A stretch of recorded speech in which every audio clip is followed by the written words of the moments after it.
Welcome to Let Me Fix This. Enjoy the video. You begin by confirming essential prerequisites. Check Chrome OS version and make sure Google Play is enabled. Once done, sign into the correct Google account and restart the Chromebook.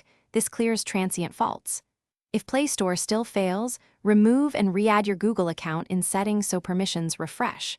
Make sure you record any specific error messages. They guide the next steps. You're intentionally avoiding extra setup. Focus on version, play toggle, and account reconciliation before moving on to deeper fixes. Now you handle the complex middle steps. Clear Play Store cache and app data to remove corrupted states. This often restores functionality. Once that's done, update Google Play services and the Play Store itself via system updates. These components interact deeply. If issues persist, inspect Android preferences and temporarily disable third-party apps that modify networking or accounts. When you're ready for a full reset, perform a power wash.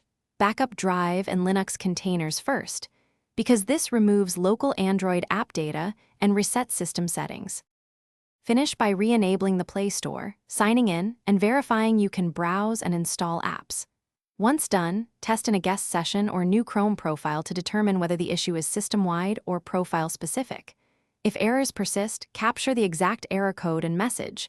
This lets you target solutions precisely. For example, safe mode or disabling VPNs. A key tip: create a fresh Chrome profile to isolate corrupted user settings.